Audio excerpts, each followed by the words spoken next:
Mm-hmm. Thank you. Need some more toast? No, that's fine. How do you like this new pate? Excellent, very good. Yeah? But then how come you've been stabbing it to death? Honey, I appreciate you ordering up all this food for me, because I don't know what the hell I would have eaten otherwise. Well, probably eating some peanuts and cheese crackers from the machine outside, not knowing the difference. You know, this office, they're beginning to get to me, is driving me nuts. I sit here day after day waiting for that phone to ring, hoping about some word. Sweetheart, Banana. honey, I mean, it's it never not rings. the office. It's not the office. No, it is It's the gonna office. feel No, this this way is no matter where you no, are. it's this place. This is her place. Every place I go in that room, I go in there, I go anywhere I go, I open drawers, Baby, I know and how you her feel. perfume lingers. I know how you feel. I expect her feel the same to walk through way. that door Stop this. with a I smile miss on her I face. miss her too. It's I not a do. question of missing her. She's my friend, you know, my friend.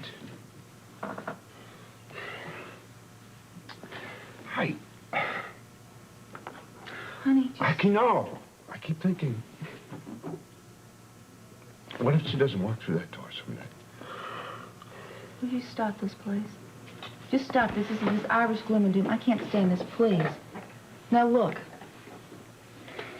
She's not going to be dead. She's not going to be dead. My law is you're alive until they find a body, okay? All right. Just stop all this stuff. This is horrible. This is morbid. Stop it. Okay, well, you're right. We shouldn't be done with Dubs at all, right? Just think of what Duke is going through right now. Yeah, well, it could be X-rated if I had to guess. What are you talking about? I'm talking about that sticky-fingered, home-wrecking sister of mine is what I'm talking about. Oh, come on, Tiffany. Cheryl and Duke, come off. Okay. I don't know anything for sure. All I know is her sleazy track record, and I know what I saw with my own two eyes. Which was what? Which is Cheryl is living in the penthouse now, right? Right. Oh, never mind. I'm not going to talk about this. You got it. No, you finish. You finish what you started.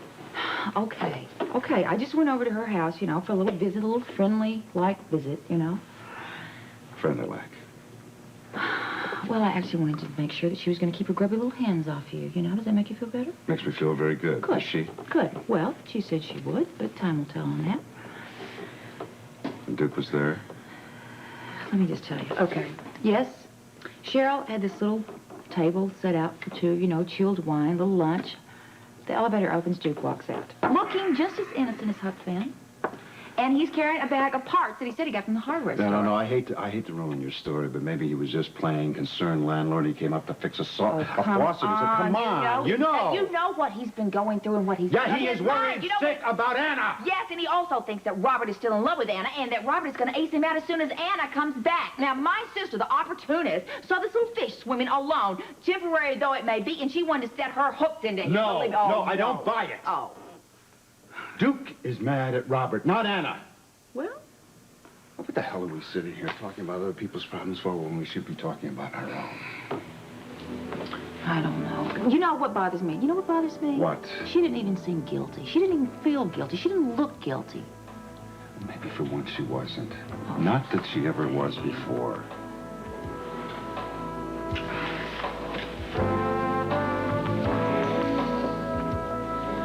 So the bottom line is that she spoke, even if she's not talking now. But is she still as bad as she was? Tom really doesn't know yet. Poor Robert, though, he was counting on finding out what happened to Anna that night, but she breaks down anytime anyone presses her on it. Look at the predicament he's in. He doesn't want to hurt Robin by questioning her too hard, but he's not going to find Anna unless he gets the whole story. I know, you should have seen him with Felicia. I mean, he looked so tragic. Who can blame him? Robin could suffer severe emotional damage because of this, and Anna, who knows? I don't know how he's doing it without cracking up. Because he's a very strong and very loving man. Yes, he is. Very strong. Did I just say something to upset you? You know something? I thought my marriage was going to last through eternity, and I'm suddenly realizing that I was the fool ever to trust Jake. Bobby, how do we start out on Robert and end up on Jake? Because of what you said about Robert, about his strength, about his love for Anna and Robin. Look what Jake does when we have a little bit of trouble. He runs off into the jungle. Just decided, Amy, I'm not sending him the letter. Bobby, that would be a big mistake. No, it's not. I'm not going to crawl for him. I won't crawl for any man. If he wants to talk to me, he can come to my front door and he can talk to me. Where are you going? I'm going to get the letter before it goes out. Oh, no. Bobby, have you seen Tom? I think he's with Robin. Oh, no, I know where he is. Amy will tell you. How's it going with Robin? Oh, I don't know if you heard. She had a breakthrough. She spoke. Yeah, and she had a relapse also, I know. Oh, yeah. Poor Tom. I mean, he's been canceling about half of his appointments for the past 2 weeks just to spend more time with her. I know. He's exhausted. In fact, he's over at the residence dormitory right now trying to get some sleep. Really? Oh, good for him. Well, I guess I shouldn't bother him. Oh, he probably won't mind if it's you. Not if he's sleeping. Well, maybe I'll take a little peek. Thank you. Bye-bye.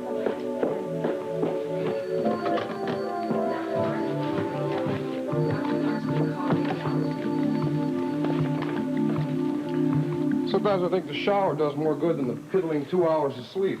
Yeah, I know what you mean. What was the longest shift you ever pulled? I mean, no sleep at all. Intern or resident? I don't remember. I did one 56-hour gig once. Man, by the time I went off, I couldn't read a thermometer, much less diagnose a real problem. Is there any way to train a doctor? Maybe not. I can diagnose you, Dr. Hardy. You look like you're about to collapse, and I prescribe some serious shut-eye. See ya. See you later.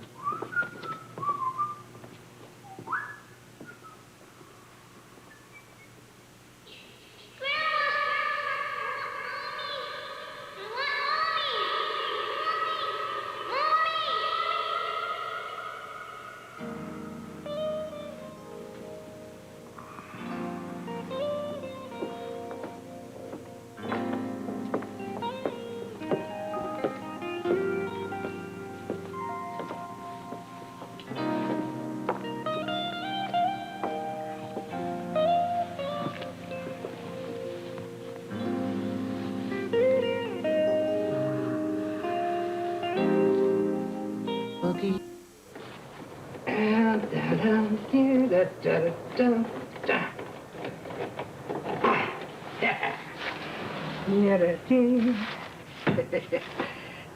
Where did I put that clipboard?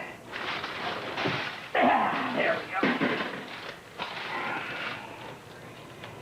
Let's see. Fixed. Shutter. Mr. Patton. Yeah. Dugan. And away we go.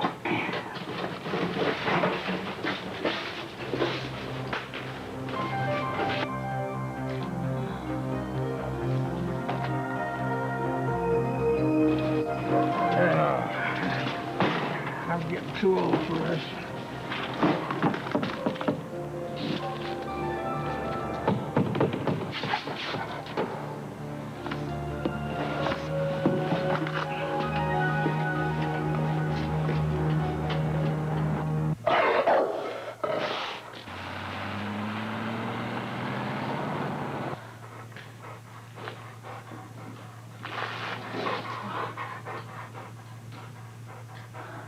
Is there someone up there?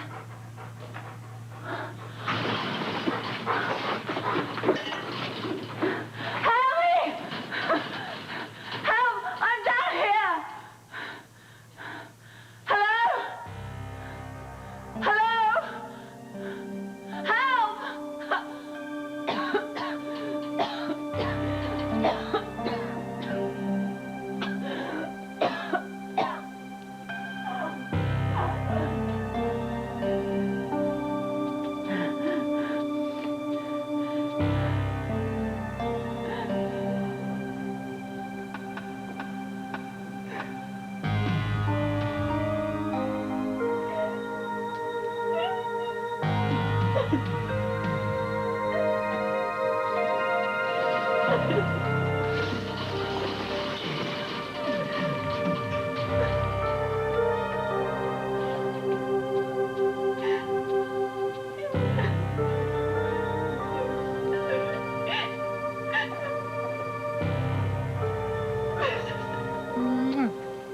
Feel a little bit more human now? A little. But not back to normal until Robin's all right, huh? You know, it's funny, Simone. Psychiatric training is devoted to working out inner problems. You know, a person has a weak ego because of a neglected or battered childhood, so they overcompensate as an adult, that kind of thing, you know? You know, I used to know this brilliant young psychiatrist named Hardy. Do you know him? I barely remember the guy. Anyway, now, here, all of a sudden, we have a perfectly normal, healthy, well-cared for and much-loved young child who really has problems. I mean, her grandmother really died. She really saw something terrible happen to her mother. The evil of the world has touched her, and there's nothing we can do about it. Yes, Tom, but if anybody could help her work it through, it's you. In my arrogance, I thought I could. My failure to do so, I am humbled. Yeah, but look at this. I'm a pediatrician, and I should know something, too. I mean, I saw her father just a little while ago. He was so drained. Where could Robin's mother be, you know? I just wish I could do something to help find her. Look at you. Hmm. You hardly know these people, and you're getting as involved as anybody else. I can't help it. You understand. It's just such an unfortunate situation. Yeah. I sat there this afternoon and watched Robert with his daughter. He got so frustrated trying to figure out what she meant by this ring. What ring? Obviously, it means so much to Robin. Tom, wait a minute. You know, there is something about a ring and a cleaning lady. A cleaning lady? Yeah, What? I didn't tell you. About Mildred. Mildred? Yes, you see, Mildred was coming out of Robin's room the other day. I forgot all about this, and she was coming out with the cart. Well, I bumped into her in the hallway, and I happened to see on her hand this large man's ring that was so unusual, with a skull on it, that I was a little nosy, and I asked her where she got it. And? Well, she told me it was her husband's and that he left it for her. Simone, when was this? It was a couple days ago.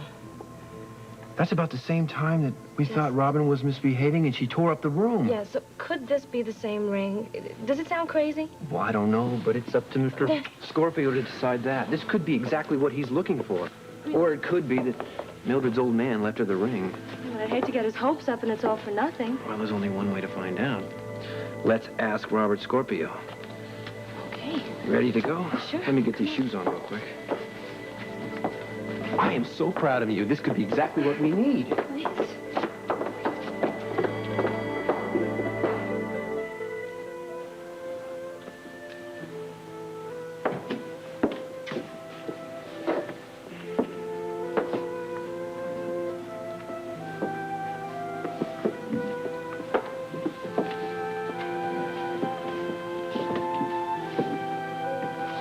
How are you holding up, really? Well, compared to my daughter and me, I'm doing pretty good. You don't look pretty good to me. I guess I could do with a shave. You amaze me. You're patient. You never give up.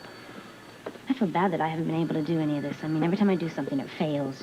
What are you talking about? I mean, you're the one that got her to talk. That was an enormous breakthrough. No, but it didn't last, and it probably did a lot more harm than good. I doubt that.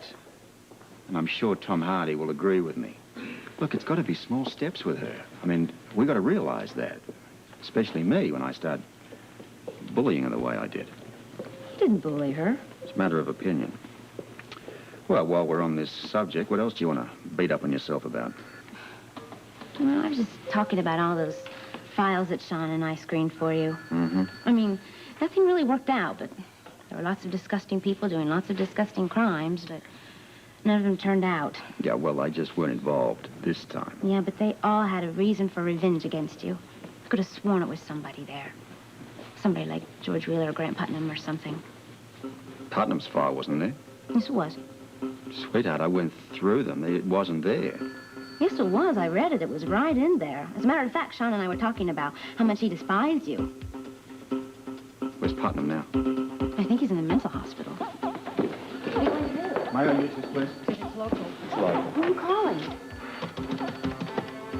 Robert. Yeah, it's Commissioner Scorpio here. Give me Guy Lewis. This is a bit of a long shot, but... Guy, listen, this is an emergency. I want a check done on Grant Putnam, right? Yeah, look, I know he was in the hospital. I want to know where his physical presence is right now. Use the other line. I'll stand by.